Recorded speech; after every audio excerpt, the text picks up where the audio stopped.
مجلس ترحیم اور اعلان خداوندی کہ کل نفس ذائقۃ الموت، کہ ہر نفس نے موت کا مزہ چکھنا ہے، موت کا ذائقہ چکھنا ہے۔ میں ہمیشہ کہتا ہوں کہ عقیدوں میں اختلافات پائے جاتے ہیں، یہاں تک کہ اللہ کے عقیدے میں بھی اختلاف ہے۔ ایک بندہ وجود خدا کو مانتا ہے، ایک بندہ اللہ کے وجود کو نہیں مانتا۔ امامت امیر المؤمنین میں اختلاف ہے، شیعہ پہلا امام مانتے ہیں، کوئی صرف امیر المؤمنین کو چوتھا خلیفہ مانتا ہے۔ یعنی کوئی بھی دنیا میں ایک ایسا ملک، ایک ایسا شہر نظر نہیں آئے گا جہاں پہ لوگوں کے سارے عقیدے یکجا ہوں۔ ایک ہی گھر میں 4 بھائی ہوں گے، 4 مختلف عقیدے ہوں گے، اور یہی دلیل انسانیت ہے، کیونکہ اللہ نے انسان کو شعور دیا، انسان کو فکر دی، ہر انسان کے مزاج کو الگ بنایا، مختلف سوسائٹیز میں انسان بڑا ہوا، مختلف تہذیبوں میں انسان بڑا ہوا، لہٰذا انسان کی سوچ بدلی۔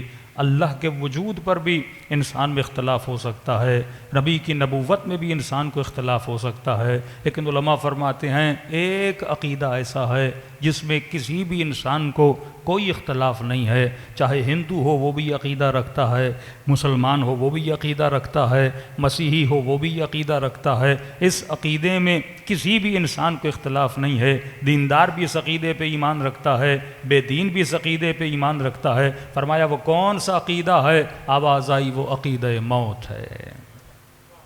آپ اللہ پہ اختلاف کر سکتے ہو، رسول کی نبوت پہ اختلاف کر سکتے ہو، لیکن کسی ہندو سے پوچھو گے کیا موت پر ایمان ہے؟ کہے گا موت پر ایمان ہے۔ مسلمان سے پوچھو گے موت پر ایمان ہے؟ کہے گا موت پر ایمان ہے۔ یعنی یہ ضروع زمین کوئی بھی ایسا انسان آپ کو نظر نہیں آئے گا جو یہ کہے کہ جناب میں موت کو نہیں مانتا۔ مطلب موت ایک ایسی حقیقت ہے جو سب انسانوں کو یقین ہے کہ مجھے موت آنی ہی آنی ہے۔ اب کسی نے میرے مولا سے سوال کیا کہ مولا یہ بات ذرا سمجھ سے باہر ہے کہ ایک ایسی حقیقت، خدا پہ انسان شک کر سکتا ہے، نبی پہ انسان نبوت پہ شک کر سکتا ہے، لیکن روئے زمین ایک بھی بندہ ایسا نہیں ملتا جس کا موت پر ایمان نہ ہو، موت پر یقین نہ ہو۔ یعنی ہر انسان یہ مانتا ہے کہ مجھے موت آنی ہی آنی ہے۔ کہ مولا پھر یہ سمجھ نہیں آتا کہ جسے موت پر اتنا یقین ہے لیکن وہ زندگی ایسے گزارتا ہے جیسے اس نے کبھی مرنا ہی نہیں ہے۔ سب کو پتا ہے کہ موت آنی ہے، جب علم ہے کہ موت آنی ہے پھر یہ زندگی ایسے کیوں گزارتا ہے؟ پھر یہ ظلم کیوں کرتا ہے؟ کہ یزید کو نہیں پتا تھا کہ موت آنی ہے پھر یزید نے ظلم کیوں کیا؟ کیا حکمرانوں کو نہیں پتا کہ موت آنی ہے پھر ظلم کیوں کیا جاتا ہے؟ پھر راشی رشوت کیوں لیتا ہے؟ پھر ظالم ظلم کیوں کرتا ہے؟ پھر غاصب غصب کیوں کرتا ہے؟ جبکہ سب کو پتا ہے کہ موت آنی ہی آنی ہے۔ اب 2 لوگ غافل ہو جاتے تو انسان بولتا 2 کی غلطی ہے، 3 لوگ غافل ہو جاتے تو انسان بولتا 3 کی غلطی ہے۔ یہاں تو لوگ یہ بھی بولتے ہیں کہ مولانا ہم 10 مجلسوں میں آئے، مجلسیں سنی، تھوڑی سی بیداری آ گئی، لیکن جیسے محرم کا مہینہ گیا، سفر کا مہینہ چلا گیا، 2 مہینے گزرے، پھر ہم بھی موت کو بھول جاتے ہیں۔ یعنی موت کے جو بھولنے والی چیز ہے وہ صرف بے دین کے لیے نہیں ہے، دیندار بھی موت کو بھول جاتا ہے، مولوی بھی موت کو بھول جاتا ہے، عوام بھی موت کو بھول جاتی ہے۔ تو یہ ایک ایسا ریزن ہے جو ہر انسان پر طاری ہے۔ اب وہ غفلت چاہے لمبی یا چھوٹی، لیکن انسان موت کو بھول جاتا ہے۔ تو یہاں پہ رسول گرامی کی حدیث ہے، فرمایا موت کو بھولنے کا سبب غفلت ہے، اور غفلت جو انسان کو ملتی ہے، فرمائیے خدا خود انسان کو غافل بناتا ہے کہ یہ موت کو بھول جائے۔ سوال میں اور تردد پیدا ہوا، فرمایا اگر خدا غفلت نہ دیتا تو انسان کبھی موت کو نہ بھولتا۔ پھر سوال ہوا یا رسول اللہ خدا نے ایسی غفلت دی کیوں ہے کہ انسان قبر کو بھول جائے، انسان موت کو بھول جائے؟ ابھی آپ مجلس میں آئے، ذکر موت ہوا، موت کو یاد کیا، کل پھر جاب پہ چلے گئے، کاروبار پہ چلے گئے، بچوں کے ساتھ گھومنے کے لیے چلے گئے، پھر انسان موت کو بھول جاتا ہے۔ فرمایا اللہ نے جان بوجھ کے انسان کو غفلت دی تاکہ انسان سکون سے زندگی گزار سکے۔ مثلا خدا نہ خواستہ ہم میں سے کسی کو بتایا جائے کہ جناب آپ کو کینسر ہے اور آپ 1 مہینے میں دنیا سے چلے جاؤ گے۔ اب بتائیے میری جو پہلے پلاننگز تھی، کیا پہلے پلاننگ سیم رہیں گی؟ جو میں نے ارادہ بنایا تھا کہ گھر بناؤں گا، اتنا مال جمع کروں گا، اب وہ انسان کی ساری پلاننگ خراب ہو جائیں گی، بلکہ زندگی سے سکون ہی چلا جائے گا۔ جسے یہ علم ہو جائے کہ 2 ہفتوں میں میری موت ہونے والی ہے، کیا وہ دوستوں کے ساتھ گھومنے جائے گا؟ کیا وہ ٹی وی پہ ڈرامے میں دیکھے گا؟ کیا وہ کوئی گیم کھیلنے جائے گا؟ نہیں، جسے یقین ہو گیا کہ 2 ہفتوں میں مرنے والا ہوں، اب وہ 2 ہفتے یا نماز پڑھے گا یا خود کو کمرے میں بند کر لے گا یا دوست اور رفقا کو فون کرے گا کوئی غلطی ہوئی ہو تو میری غلطی کو معاف کر دیا جائے۔ تو فرمایا یہ موت کا ذکر جب انسان سنتا ہے تو انسان دنیا میں زندگی گزارنا چھوڑ دیتا ہے، انسان کی زندگی کے مزے کرکرے ہو جاتے ہیں۔ تو فرمایا خدا نے جان بوجھ کے انسان کو غفلت دی، اگر غفلت نہ ہوتی یہ کبھی بھی سکون سے زندگی نہ گزار سکتا۔ یہ غفلت نعمت پروردگار عالم ہے۔ کئی ایسے لوگ آپ نے دیکھے ہوں گے جو 24 گھنٹہ موت کی یاد میں رہتے ہیں، کہتے ہیں جناب کما کر کیا کروں گا، میں نے تو مر جانا ہے، گھر بنا کے کیا کروں گا، میں نے تو مر جانا ہے۔ وہ جوان جس نے یونیورسٹی میں داخلہ لیا، اب اسے پتا چلا کہ 1 مہینے میں اگر میں مر جاؤں گا تو کہے گا 3 4 سیمسٹر پڑھنے کی ضرورت کیا ہے، انجینئر بننے کی ضرورت کیا ہے، ڈاکٹر بننے کی ضرورت کیا ہے۔ ابھی آپ اتنے سکون سے امام بارگاہ میں بیٹھے ہیں کیونکہ آپ میں سے کسی کو نہیں پتا کہ ہماری موت کب آنی ہے، لیکن اگر یہاں موت کا فرشتہ آ جائے اور ہم میں سے سب کو بتا دے کہ جناب 2 مہینے کے بعد آپ نے جانا ہے، 1 سال کے بعد آپ نے جانا ہے، آپ کے چہرے اتر جائیں گے اور بڑی مایوسی سے آپ گھر جائیں گے۔ اپنی پلاننگ جو آپ نے 60 سال کی ہے اس پلاننگ کو آپ 6 مہینے تک محدود کر دو گے، 1 سال تک محدود کر دو گے۔ وہ محنت و مشقت جو ابھی کر رہے ہو اس محنت و مشقت کو چھوڑ دو گے۔ تو پھر سوال اٹھا، یا رسول اللہ اگر غفلت خدا نے دی ہے اور بندہ غافل ہو رہا ہے تو پھر بندے کا قصور کیا ہے؟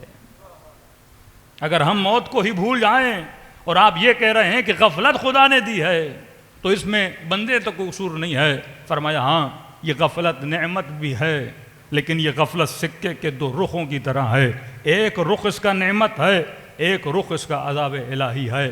فرمایا مولا پھر نعمت کب ہے اور عذاب الہی کب ہے؟ فرمایا اگر غفلت محدود ہو تو نعمت، اگر غفلت محدود ہو تو نعمت، لیکن اگر یہی غفلت لامحدود ہو جائے تو عذاب الہی میں بدل جاتی ہے۔ کہ اب محدود کو محدود کیسے کیا گیا اور لامحدود مطلب لمبی غفلت ہو تو عذاب ہے، چھوٹے ٹائم پیریڈ کی غفلت ہو تو نعمت ہے۔ کہ مولا اس لمبی غفلت کو توڑنے کے لیے بھی تو خدا نے کوئی سبب بنایا ہوگا کہ اللہ نے ایسے تجھے چھوڑا نہیں ہے، ہر چیز کے پیچھے اللہ نے مصلحت رکھی ہے۔ کہ مولا یہ تو بتائیے پھر خدا غفلت کو توڑتا کیسے ہے؟ فرمایا جو رب نے تیرے اوپر نماز کو واجب کیا، قرآن کی آیت الصلاۃ تنہی عن الفحشاء والمنکر، نماز بندے کو فحشاء سے بچاتی ہے، نماز بندے کو منکر سے بچاتی ہے۔ کبھی سوچا یہ نماز کیسے بچاتی ہے؟ نماز غافل کی غفلت کو توڑنے کا نام ہے۔ اور کبھی سوچا کہ دن میں 5 مرتبہ نماز کو واجب کیوں کیا گیا؟ فرمائیے مسجد کے مناروں سے جو اذانوں کی آوازیں آتی ہیں کہ حی علی الصلاۃ، آؤ نماز کی طرف، حی علی الفلاح، آؤ کامیابی کی طرف، فرمائیے غافل بندے کو بیدار کرنے کے لیے آواز دی جاتی ہے۔ تبھی فرمایا کہ نیند بھی غفلت ہے۔ غفلت کا مطلب کیا؟ کہ انسان کو کسی چیز کا پتہ نہ ہو۔ آپ یہاں رات کو سو رہے ہیں، آپ کی بیوی باتیں کر رہی ہے، آپ کے بچے بات کر رہے ہیں، آپ کا بھائی بات کر رہا ہے، آپ کا کوئی کولیگ بات کر رہا ہے، کیونکہ آپ نیند میں ہو، آپ غافل ہو، ان کی باتوں کو سن نہیں رہے ہو، آنکھوں سے ان کو دیکھ نہیں رہے ہو، تو نیند غفلت ہے۔ تو فرمایا اس غفلت سے بیدار کرنے کے لیے اس نے صبح کی نماز کو واجب کیا کہ جب آواز آتی ہے حی علی الصلاۃ، حی علی الفلاح، تو آواز آتی ہے نیند کی غفلت سے بیدار ہو جا، تو دنیا میں صرف سونے کے لیے نہیں آیا، تو رب کی عبادت کے لیے آیا ہے۔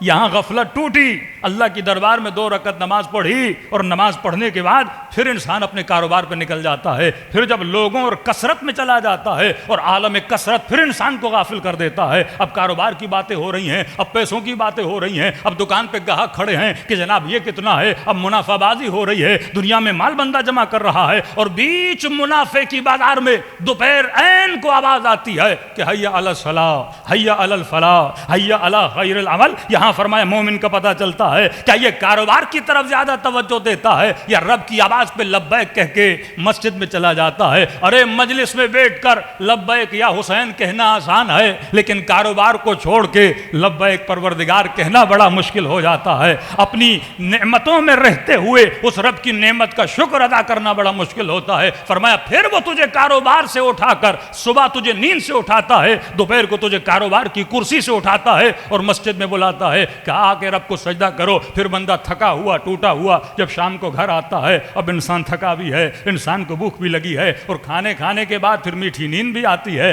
پھر آواز آتی ہے حیا علی الصلاۃ حیا علی الفلاح, آؤ نماز کی طرف. مطلب اس خواب غفلت میں جانے سے پہلے بھی خود کو بیدار کرو, اور نیند غفلت میں اٹھنے کے بعد بھی خود کو بیدار کرو, اور 20 دن کے کاروبار میں بھی خود کو بیدار کرو. تو فرمایا 5 مرتبہ رب تجھے غفلت سے بیدار کرتا ہے اور سجدے دلوا کے بتاتا ہے, تجھے حیات کا مقصد بتاتا ہے کہ انسان یہ کائنات ابدی نہیں ہے, اسی مٹی پہ سجدے کرو اور 2 سجدے کرو. پہلے کا فلسفہ یہ ہے کہ تجھے مٹی سے بنایا گیا ہے, دوسرے کا فلسفہ یہ ہے کہ تجھے اسی مٹی میں ملایا جاتا ہے. فرمایا غفلت کے توڑنے کے اور بھی سبب ہیں. بیسک سبب جو اللہ نے واجب کیا وہ نماز ہے, کچھ اسباب تو نے خود پیدا کرنے ہیں. فرمایا ہفتے میں 1 مرتبہ قبرستان جایا کرو تاکہ غفلت کو توڑا کرو. نعمتوں کے احساس کو اپنے وجود کو دلانے کے لیے ہاسپٹل جایا کرو تاکہ صحت کی نعمت کا احساس ہو, بندہ غافل نہ ہو جائے. اللہ نے دانت دیے ہیں, ہم نعمت سے غافل ہیں. اللہ نے کڈنیز دی, ہم نعمت سے غافل ہیں. اللہ نے صحیح سالم قلب دیا, ہم نعمت سے غافل ہیں. اللہ نے ولایت امیر المؤمنین دی, ہم اس نعمت سے غافل ہیں. اللہ نے نیک ماں باپ دی, ہم نعمت سے غافل ہیں. اللہ نے تن پہ لباس دیا, ہم نعمت سے غافل ہیں. پیٹ بھوکھا نہیں, ہم نعمت سے غافل ہیں. یہ ساری نعمتیں جو خدا نے دی ہیں. فرمایا آہستہ آہستہ خود کو بیدار کرو.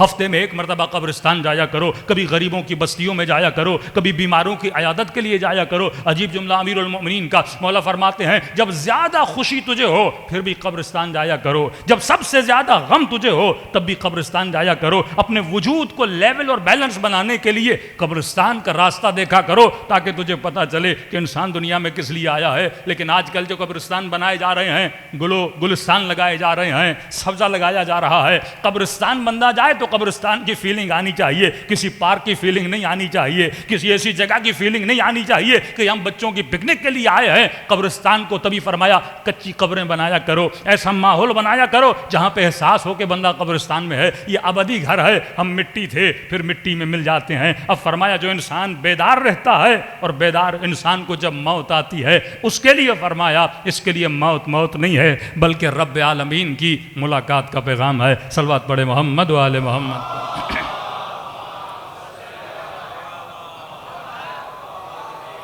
بار دیگر صلوات پڑھے محمد و آل محمد.